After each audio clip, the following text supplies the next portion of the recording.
Hello and welcome to your channel, Learn English with Vivek. In this video, we will be discussing Band 9 vocabulary for the IELTS exam.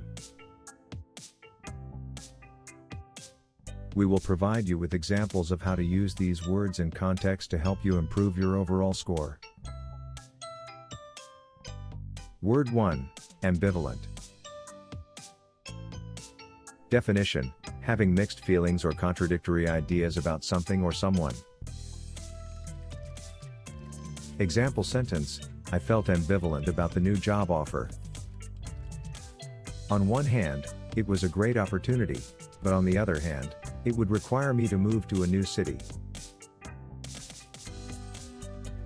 Explanation: this word shows the examiner that you have the ability to express complex emotions and ideas.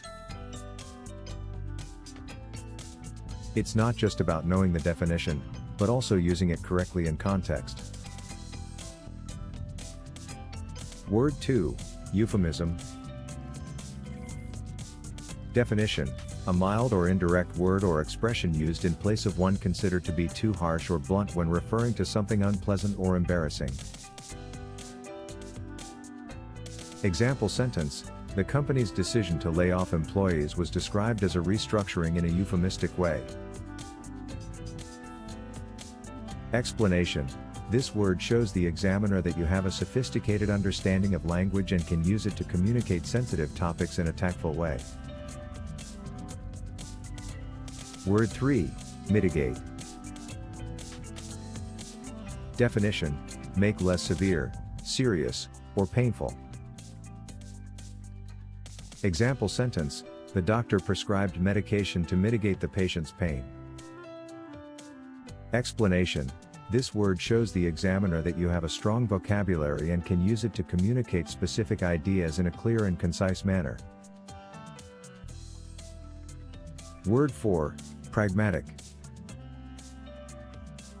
Definition: dealing with things sensibly and realistically in a way that is based on practical rather than theoretical considerations. Example sentence: the new manager took a pragmatic approach to solving the company's financial problems. Explanation: this word shows the examiner that you have a good understanding of real-world situations and can approach problems in a practical and logical way. Word 5, ubiquitous. Definition: present, appearing, or found everywhere. Example sentence: smartphones have become ubiquitous in modern society. Explanation: this word shows the examiner that you have a strong vocabulary and can use it to describe the pervasiveness of a particular phenomenon or trend. Thank you for watching our video on Band 9 vocabulary for the IELTS exam. Remember that it's not just about memorizing definitions, but also being able to use the words in context. Incorporating these words into your vocabulary will greatly improve your chances of success on the exam. Good luck, folks.